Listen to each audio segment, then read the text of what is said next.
Pope Francis has died at the age of 88. The pontiff was recovering from double pneumonia after being released from hospital last month following a 5-week stay for treatment. South Korea will hold trade talks with the U.S. involving their trade and finance chiefs on Thursday night, Korea Standard Time, with a focus on the Trump administration's tariffs. The final presidential candidate for the Democratic Party will be confirmed on Sunday. As for the People Power Party primary, the first round cutoff results will be announced on Tuesday. It's April 21st, 8 p.m. in Seoul. This is Newscenter. Thank you for joining us. I'm Joo Min.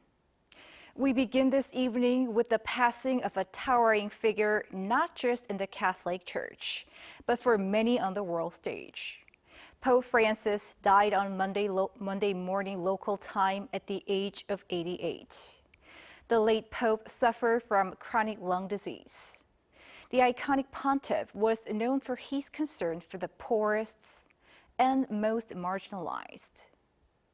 Our Choi Soo-hyung walks us through his legacy. Pope Francis died on Monday morning at the age of 88. Cardinal Kevin Farrell, the Vatican Camerlengo, announced that at 7:35 this morning, the Bishop of Rome, Francis, returned to the home of the Father.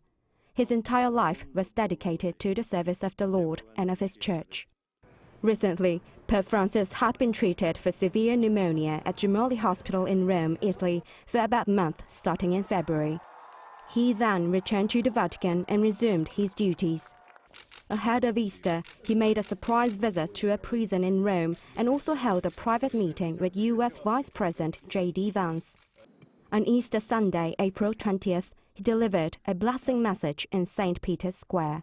Cari fratelli e sorelle, buona Pasqua. Chiedo il maestro delle cerimonie di leggere il messaggio. On March 13, 2013, Argentine-born Jorge Mario Bergoglio was elected as the 266th Pope, the head of the Roman Catholic Church, following the surprise resignation of his predecessor, Pope Benedict XVI. He became the first Latin American pontiff and one of the oldest popes in the Catholic Church's history at the age of 76. Fratelli e sorelle, buonasera.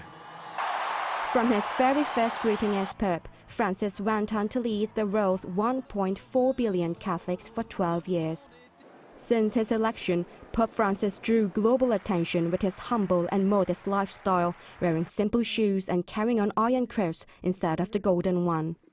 He also led progressive reforms within the Catholic Church, often clashing with conservative factions. As part of his efforts to reform the Vatican, he took on entrenched bureaucracies and emphasized the need for the Church to be more inclusive. He dedicated his whole life to supporting minorities and vulnerable groups. Last year, his decision to allow Catholic priests to bless same-sex couples sparked controversy and backlash from traditionalists. In January, he appointed Sister Simona Brambilla as the first female prefect in the history of the Vatican. Pope Francis is also remembered for his strong and consistent messages on global conflict and peace. He visited the United Arab Emirates, becoming the first pope in history to set foot on the Arabian Peninsula, and also visited Orthodox Christian countries like Bulgaria, promoting unity. He called for an end to the war between Russia and Ukraine and urged a ceasefire in the conflict between Israel and the Palestinian militant group Hamas. In 2014, he visited South Korea as the first stop on his tour of Asia, demonstrating his deep concern for peace on the Korean peninsula. During Pope Francis' tenure, 2 South Korean cardinals were appointed, Andrew Yom-soo-jung and Lazaro Yu-Hung-sik. Cardinal Yu currently serves as the prefect of the Vatican's dicastery for the clergy. Choi Soo-hyung, Arirang News. Shifting gears, top finance and trade officials are sitting down with their U.S. counterparts in Washington, D.C. later this week for tariff talks. The nation's acting president says the strategy is dialogue, not dispute. Our Oh Soo-young reports. South Korea will not fight the United States over Donald Trump's tariffs, but it will also seek national interests first as top trade officials meet in Washington this Thursday. That's according to acting President Han Duck-soo, who on Monday confirmed South Korea's finance and trade ministers will meet their US counterparts for a 2+2 consultation. On Thursday, 8 a.m. local time or 9 p.m. in South Korea, Choi Sang-mok and An Duk-gun will sit down with Treasury Secretary Scott Bessent and US Trade Representative Jamison Greer on the sidelines of the IMF World Bank spring meetings. This will be followed by separate one-on-one meetings between the ministers.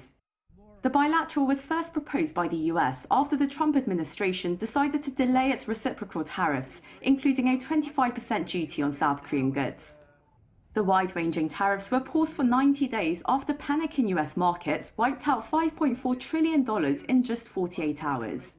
Shortly before implementing the pause on April 9th, the US president held a half-hour phone call with acting President Han Duck-soo and ordered officials to prioritize deals with allied countries like South Korea and Japan, projecting optimism that a great deal could be made. Han told government officials Monday that the talks won't be easy, but he expects it will mark the beginning of cooperation. With the principle of putting our national interests first, the government will approach the consultations with the United States calmly and earnestly, doing our utmost to find a mutually beneficial win-win solution. We will specifically confirm each side's interests regarding the three key areas mentioned during my phone call with President Trump: trade balance, shipbuilding, and LNG, and seek mutually reciprocal points of agreement. In interviews with foreign media, Han has said Seoul will not fight the US, but hinted there could be concessions for a win-win deal between the long-term allies. He suggested South Korea could increase purchases of US liquefied natural gas and commercial aircraft. Korean shipyards could also help America maintain its naval shipbuilding capacity. Seoul could further discuss non-tariff barriers, addressing existing US concerns about auto emissions regulations, pharmaceutical pricing, beef imports, and network fees imposed on platforms like Netflix. It's unclear whether the cost of keeping US soldiers in South Korea will be raised during the session. While Trump has indicated he'd like a one-stop shopping deal, combining trade and defense issues into a single package, Seoul officials are prioritizing trade talks to tackle tariffs, keeping security matters separate. The government has described the meeting as a consultation, not a negotiation, signaling a measured approach. On whether the US leader might appear at the meeting in person, as he did unexpectedly during talks with Japan last week, South Korea's trade minister said Sunday that Seoul is preparing for such a scenario. Oh Soo-young, Arirang News. Against this backdrop, exports to the U.S. showed a notable drop of over 14% from a year ago during the first 20 days of April. Our Lee Soo-jin explains what the trade war means for Korea's outbound shipments. South Korea's exports declined during the first 20 days of April, reflecting an early impact of the U.S. administration's tariffs on global trade. According to the Korea Customs Service on Monday, outbound shipments stood at $33.9 billion during this period, down 5.2% from the previous year. This despite the number of working days during the period being the same as last year. The drop in exports comes as shipments to the U.S. showed a notable drop of 14.3% year-on-year, which the agency attributed to the tariffs. The U.S. set a 25% reciprocal tariff rate on South Korea, but President Donald Trump announced a 90-day pause on its implementation earlier this month for most nations. This means that as of now for Korea, a base tariff rate of 10% is in place, along with 25% tariffs on specific items, namely automobiles, steel, and aluminum. But with these tariffs already contributing to more than 5% year-on-year decline in exports during the first 20 days of April, concern is growing over a sharper downturn once the 90-day pause expires. During the 90-day pause, there's uncertainty on two fronts: how the U.S. will proceed and what kind of negotiations with South Korea will take place. But with base tariffs of 10% already in effect since April 6th, export figures aren't expected to improve anytime soon. Shipments of 9 of the country's top 10 export items, including automobiles and oil products, all saw declines, while only chip exports rose. But it's unclear whether shipments of semiconductors will remain strong, with Trump expected to announce chip tariffs sometime this week. But the tariffs will be in place in the not-distant future because, as you know, like we did with steel, like we did with automobiles, like we did with aluminum, which are now fully on, we'll be doing that with semiconductors, with chips. The same expert said that because uncertainty is a key factor in the upcoming trade talks with the U.S., South Korea should not rush to conclude negotiations, but instead focus on understanding Washington's intentions and demands. 이수진, Arirang News. On the political front, the Democratic Party's presidential contender for the early election will be announced this weekend, while the results of the People Power Party's first elimination will be shared late Tuesday. Kim Do-yeon covers the partisan campaigns. As the Democratic Party of Korea's frontrunner Lee Jae-myung strengthens his dominance in the party's presidential primary, with around 90% of the cumulative votes so far, he now looks beyond the primaries and eyes the undecided voters for the actual presidential race. On Monday, he visited the Korea Financial Investment Association and discussed the stock exchange. He pledged to surpass 5,000 points in the stock market through various measures, around double of what it's at today. Meanwhile, the current runner-up, Kim Dong-yeon, has pledged to turn the primary around, saying having a clear frontrunner is not good for the party overall. The party will announce the results of its primaries in the Jeollado provinces on Saturday and those for the Seoul metropolitan area alongside Gangwon-do province and Jeju on Sunday. Public polls accounting for 50% of the total will be held for 2 days between April 21st and 27th, with the final candidate confirmed on April 27th. Meanwhile, after 2 days of heated debates, the open poll for the first round cutoff for the People Power Party primary started on Monday, with 4 of 8 to be cut. This is a 100% open opinion survey where both PPP and undecided supporters will be surveyed. And to boost their chances, 3 contestants traveled to Daegu and Gyeongsangbuk-do province on Monday, a region known as a conservative stronghold. Han Dong-un went to Gyeongju City to visit the preparations for this year's APEC summit. Na Kyung-won and An Cheol-soo also visited Daegu to meet with supporters there. Kim Mun-soo, who has a slight lead among the 8 contestants according to recent polls, pledged to expand rapid train lines across the nation, while Hong Jun-pyo shared his vision for welfare through a press conference. The result of the polling done on Monday and Tuesday will be released sometime on Tuesday evening. Kim Do-yeon, Arirang News. Former President Yoon Suk-yeol was in court today for the second hearing of the criminal case against him on charges of insurrection. This time, the footage of him in the defendant's seat was made public. Moon Hae-ryun has more. A dark navy suit paired with a red tie. This is what former President Yoon Suk-yeol wore to the second hearing of his criminal trial on Monday. In the first footage made available to the public since his trial began, he was seen entering the courtroom and taking his seat at the defendant's bench with his lips tightly closed, ignoring the press cameras flashing around him. The media were required to leave before proceedings officially began. Previously, the court did not allow the media to film in the courtroom, explaining that the request came in too late for the appropriate judicial procedures to be followed. At today's trial, Yoon's legal team cross-examined Cho Sung-yeon from the Army's Capital Defense Command, who had been summoned as a key witness by the prosecution. During the first hearing last week, Cho testified that he received a direct order from his superior to enter the National Assembly and remove lawmakers on the night of the martial law order declaration last December. Yoon's legal team questioned the feasibility of such an order before challenging the credibility of his testimony by highlighting inconsistencies between his statements across different legal proceedings. Throughout the session, the defense continued to warn Cho that false testimony could result in legal consequences and demanded that he speak accurately. The exchange escalated when Cho, frustrated by repeated questioning, appealed directly to the bench, which was acknowledged by the judge. To secure a conviction on charges of insurrection, prosecutors must prove that Yoon deliberately sought to overthrow the constitutional order by mobilizing the military. If found guilty, he could face life imprisonment or even the death penalty. 문혜련, Arirang News.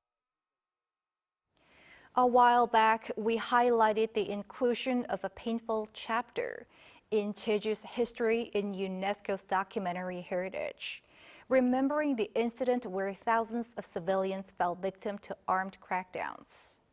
Today, we expand on that event by sharing with you the journey from loss to healing. Our An Sung-jin reports from the southern island. The search for answers still continues, nearly 80 years after the Jeju April 3rd incident. Mr. Yang's grandfather was one of the missing from the incident. Only around 10 years ago did he find out his grandfather had died in prison. I still get emotional every time I talk about it. But the older I get, the more I understand the hardships of what my grandpa went through. I work on understanding the pain of those who have passed away. Mr. Yang works for the Association of Victims' Families from the Jeju 4-3 incident. There are some 4,000 tombstones of the missing victims that the families still mourn. The Jeju 4-3 incident traces back to an uprising on the island in the late 1940s, at a time when South Korea was still working on forming its own government.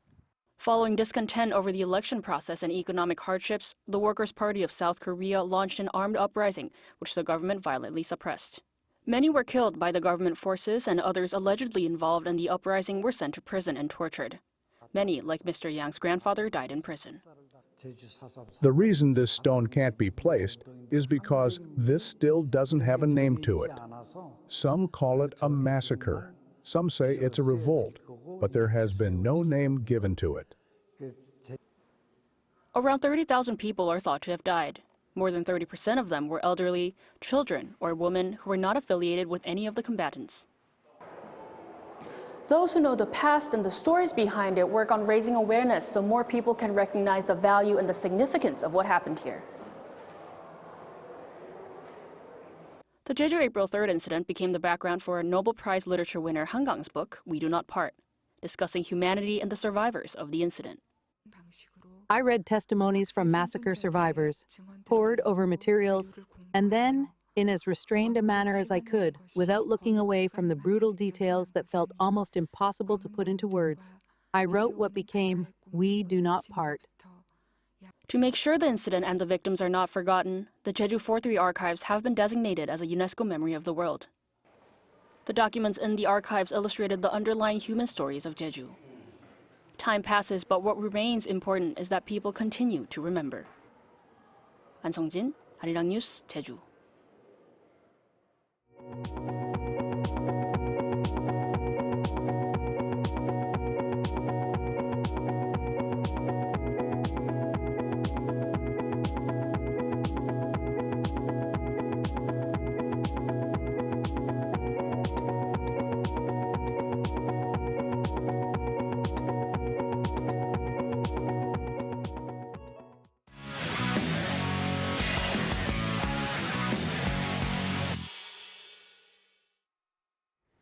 Time now to take a look at what's been happening in the world of sports.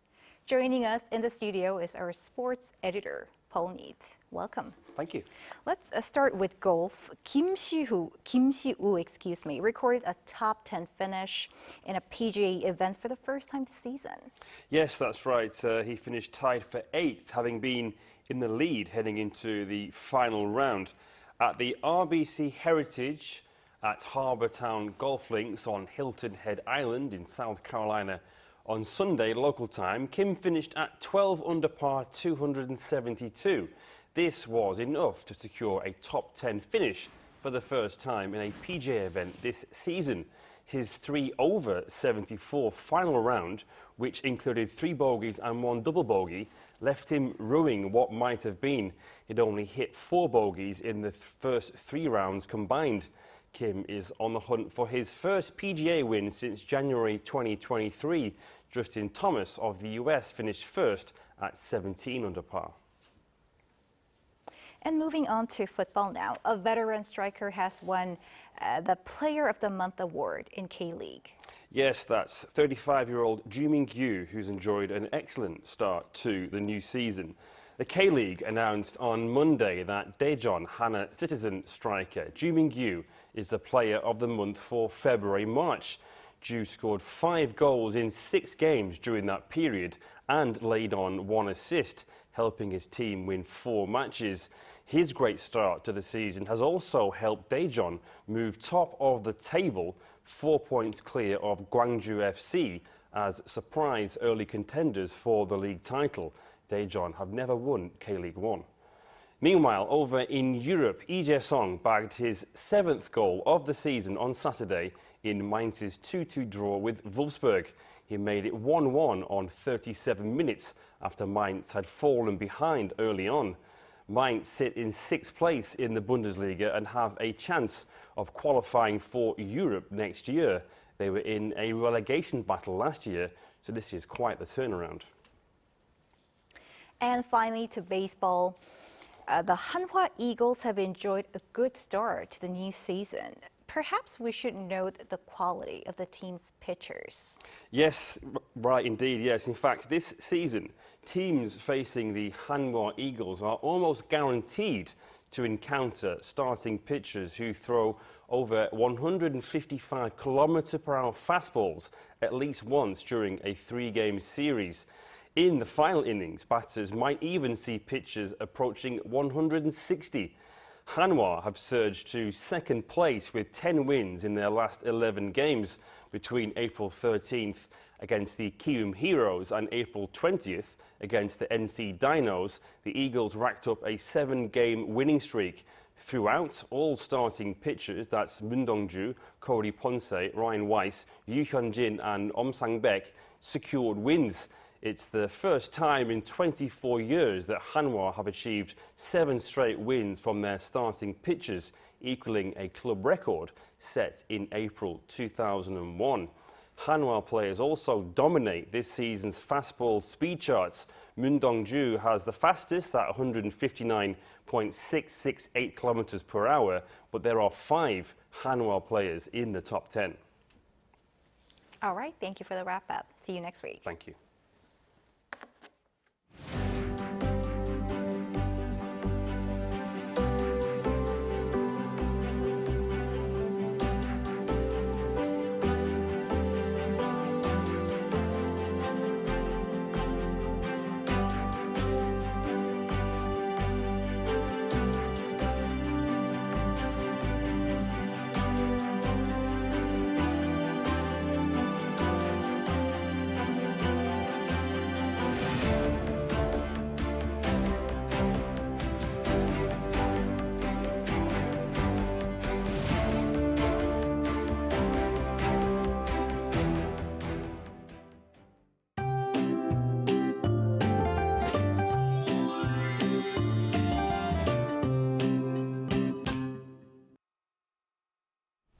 Summer-like heat arrived from the weekend and continued today. The daytime temperature went up to 26 degrees Celsius in Seoul today, even higher than yesterday. These high temperatures will ease off a bit tomorrow with some rain. From late tonight, rain will begin on Jeju Island and spread to the whole country by tomorrow morning, and most of it will stop by tomorrow night. Looking at the rainfall, as much as 120 millimeters is forecast for Jeju Island, and up to 80 millimeters of rain is expected on the south coast. The south of the country will also see gusty winds, thunder, and lightning. Seoul and other areas will get 10 to 50 millimeters of rain. Tomorrow morning, Seoul and Daejeon will start off at 16 degrees, Chuncheon, Daegu, and Busan at 14 degrees. Highs will move up to around 20 degrees all over the country. After the rain stops, clear and warm spring weather will continue for the time being. That's all for Korea. Here are the weather conditions around the world.